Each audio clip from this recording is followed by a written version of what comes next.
गुरुजी, सरल रहना मन का ऑपरेशन है या सतह या गहरा मन का भी यूज होता है इसमें? ऐसा है कि मन जो है वो सरल नहीं रह सकता। मन में तो विचार आते रहेंगे हमेशा ही। आप विचारों से ऊपर रहोगे तभी तो आप में सरलता आएगी। सरलता मतलब भोलापन, भक्ति, प्रेम। सरलता का मकसद यही है। जब तक मन है तो मन तो भोला नहीं रहता, मन तो कुछ ना कुछ विघ्न डालता ही रहता है। आपको गलत रास्ते पे भी ले जाएगा जब तक कि मन पवित्र नहीं हो जाता। और जब तक कि मन से आप मन से ऊपर ना उठ जाओ, तो केवल मन की अवस्था जो है, वो आपको सरलता में नहीं ले जाएगी। प्रेम आपको सरलता में ले जाएगा, भक्ति आपको सरलता में ले जाएगी, ध्यान की अवस्था आपको सरलता में ले जाएगी। ये जितनी भी अवस्थाएँ हैं, ये मन से ऊपर की अवस्थाएँ हैं।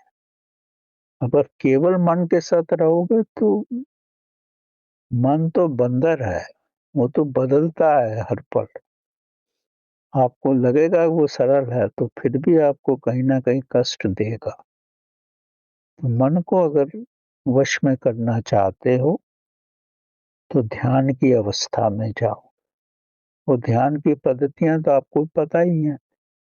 जो पत्ती आपको आपके अनुसार है, उस पर चलो, धीरे-धीरे आपके जीवन में सरलता आ जाएगी। जितने भी महायोगी हैं, कितने सरल होते हैं। ज्ञान का उनमें भंडार होता है, लेकिन वो सरल होते हैं। और महात्मा बुद्ध कितने महान थे, कितने सरल थे, महावीर कितने सरल थे। कृष्ण भगवान सरलता का ही एक रूप है, लेकिन शक्ति तो थी। शिवजी भगवान भी तो सरल हैं, तभी तो सांप को गले में डाल लिए, क्योंकि वो ध्यान की अवस्था में ही रहते थे।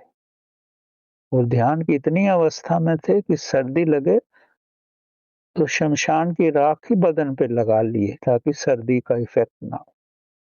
तो ये मन से नहीं चलता भाई, ये ध्यान से। ध्यान की अवस्था में जाओगे तो आपका जीवन भी बदल जाएगा। अब ध्यान की अवस्था में थे तो उनको तो घोड़े की सवारी की थोड़ी ना जरूरत पड़ी, वो नंदी पे सवार हो। अब दूसरे रूप में देखो, ये ध्यान की महान अवस्था है।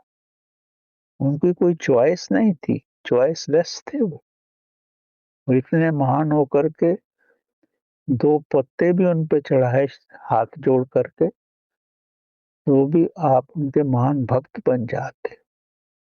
ये ध्यान और प्रेम की अवस्था ही तो है, इसके अलावा कुछ नहीं।